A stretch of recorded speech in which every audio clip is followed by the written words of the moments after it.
Hey, hi, hello there, and welcome back to Formula Amateur, where today we are talking about the brief history of Haas. We're going to do it a little bit different because this team has only taken part in 10 seasons so far, so it'll be slightly different, but then we'll be back to normal next time round when we'll discuss the next team. But first, let's focus on a brief history of Haas.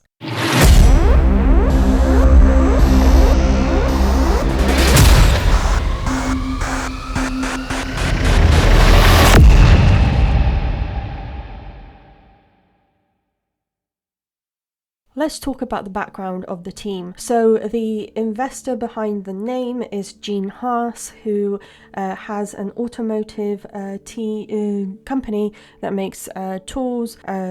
So that's where the Haas bit comes from. His company is called Haas Automotive, and he was found through contacts when Gunther Steiner wanted to make his own team. He wanted to make an American team specifically, and it took him a while to get to that point. It wasn't his first time setting up a team because he helped Dietrich Mateschitz to help and buy the team that was formerly known as Minardi, now known as Visa Cash App Racing Bulls, and he helped with sorting that out. But this was a team built from scratch, and he wanted it specifically to be an American team because an American team has not been on the grid for at least a while, if not ever. So he wanted to do that, but this idea came about in the early 2010s, and he tried to have a team, the US F1 team, but that didn't go through as planned. But then he struck up a deal with Gene Haas in 2014, and eventually the cars were allowed to hop onto the grid in 2016 and have been there ever since. So the reason why it took so long to actually get some sort of an investor, and this is paraphrasing from what I've learned from interviews that Gunther Steiner gave, was that basically this was at a time where Formula One wasn't as lucrative. This was before Drive to Survive came out, before Liberty Media became involved with Formula One, so people weren't that aware. Like, it might be something that like your dad or your uncle or your granddad might watch every now and then, but there wasn't that big hype about it because people didn't really know much about it in terms of like the drivers themselves. It was sort of like an us and them situation, whereas now that we live in the Liberty Media era, it feels more personable, it feels more closer, and that made a lot more people be interested because it feels more like a sort of family thing. It feels more like the drivers are your friends. It feels more you build more of a connection with the sport now than before, where it was just some rich blokes driving around in a circle all the time. So that was why there was a lot of struggle, and there was a bit of an issue of getting an investor that would be willing to do this, because although Formula One was known as the pinnacle of motorsport, it was also seen as a bit of a snobby thing, a bit of a rich guy's game. You had to be in it to understand it, and if you weren't part of a family that grew up around Formula One, you weren't really welcome to know about it. So Liberty Media was able to change that, and that's why if Haas were to start now, it would have been a much more lucrative idea to put through to potential sponsors and investors than it was back then, before Drive to Survive and before Liberty Media sort of made this commercial idea of Formula One be much more prominent. As I said way back in the beginning of my podcast, when Bernie Ecclestone was the head of Formula One, he did not like the idea of commercializing the sport.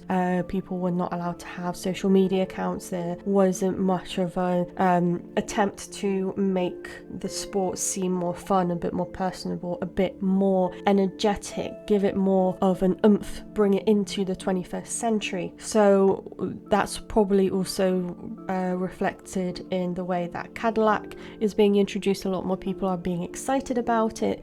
So Haas would have probably not struggled as much as a team back then if they were set up now in terms of getting the investors, because Formula One is seen as a much bigger thing than it was before. But hindsight is 2020, as they say, but that's why it took a while for an American team to get onto the grid, and obviously with times moving on, to add more additional teams, there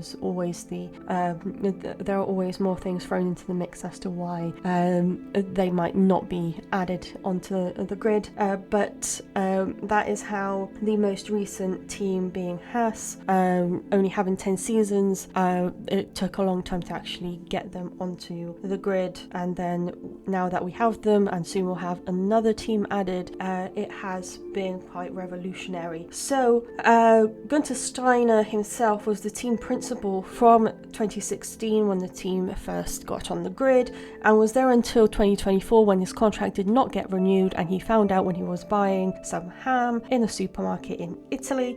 He got the phone call that he was not being renewed, and ever since then, since January 2024, Ayo Komatsu has been the team principal of the team. The main headquarters of Haas, as just generally automotive wise, with its other racing counterparts, is based in Kannapolis in North Carolina, near the state capital of Charlotte. And the team also has a base in Banbury, where they develop cars during the times when they are racing in Europe, which is up until the Azerbaijan Grand Prix at this very moment. So we still have 3 more European races there. But I'm sure they use the base more often than just that, but it's mainly used to fix up the cars and to upgrade the cars throughout the year, but especially during the European season. And they also have a design office in Maranello because they are a customer of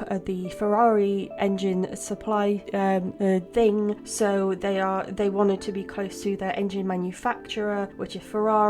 So their design office is very close, if not on the grounds of where the Ferrari headquarters are. And the Banbury office, coming back to that, it was bought from the Marussia F1 team after they left the grid. I presume a big reason why Marussia left the team was because they had a significant loss in one of their drivers, Jules Bianchi, who sadly passed away after a serious crash, which left him comatose for many months before he sadly passed away. And then the team just couldn't pick itself up. That's just my presumption. I'm sure more things came into the reason why the team is no longer on the grid, but their offices were bought by Haas and have been there ever since. And Banbury is very close to Brackley in the UK, where the Mercedes headquarters are, but as we know, Motorsport Valley is just most of the teams being based in like a 30-mile radius or some sort of radius like that, very close to each other. And so that is a little bit of the background on the Haas team. But just to add a little bit before we start getting into the drivers and the team names throughout history, in October 2024, Haas F1 team had signed a deal with Toyota Gazoo Racing in order to collaborate on expertise and services, where both sides exchange both of those functions so they could grow together alongside each other in their various racing capabilities and racing events. And this does not change the fact that the engine supplier is, and for now will still be, Ferrari, but Ferrari gives and has always given a much scaled down version of an engine to its customer teams, which are currently Haas and Sauber, but soon it will also be Cadillac themselves before they get their engines from GM Motors. So the engine supplier for now with Haas remains Ferrari. Okay, so let's talk about the Haas drivers. So there are a few names that are a bit reoccurring. So in 2016, in their first season, they had Romain Grosjean and Esteban Gutierrez. In 2017, they had Romain Grosjean and Kevin Magnussen. In 2018, they also had Romain Grosjean and Kevin Magnussen. In 2019, they also had Romain Grosjean and Kevin Magnussen. In 2020, they had Romain Grosjean, Kevin Magnussen, and Pietro Fittipaldi.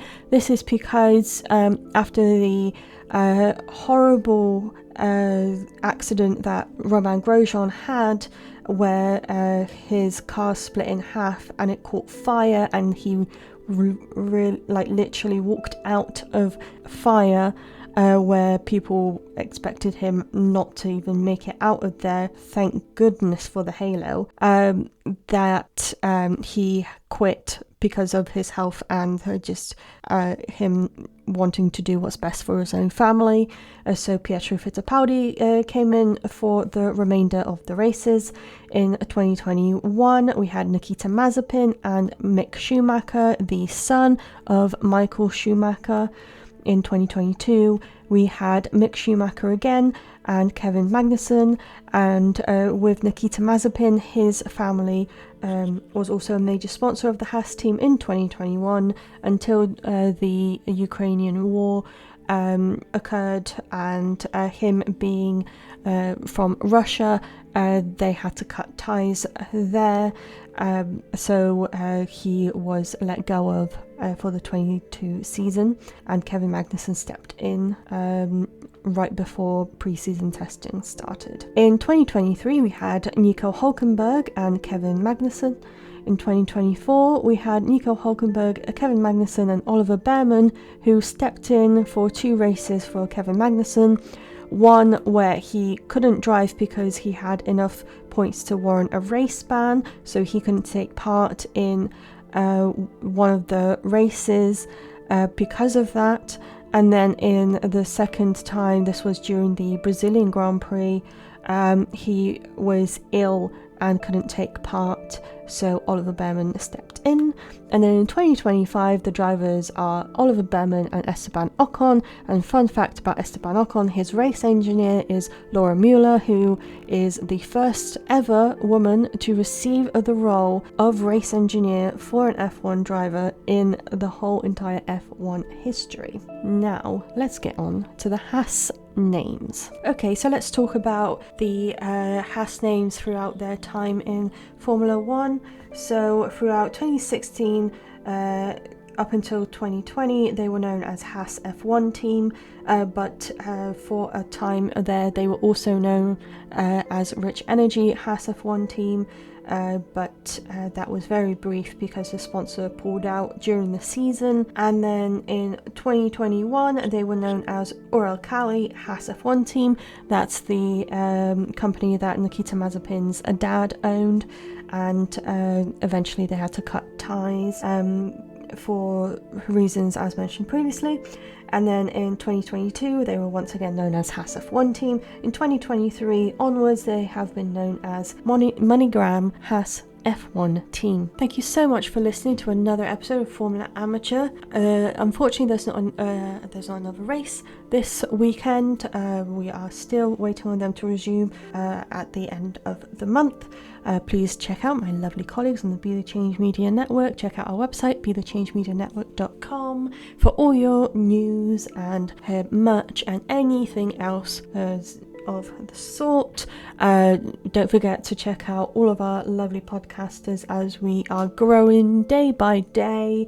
Have a lovely rest of your week, and I'll see you on Saturday. Goodbye.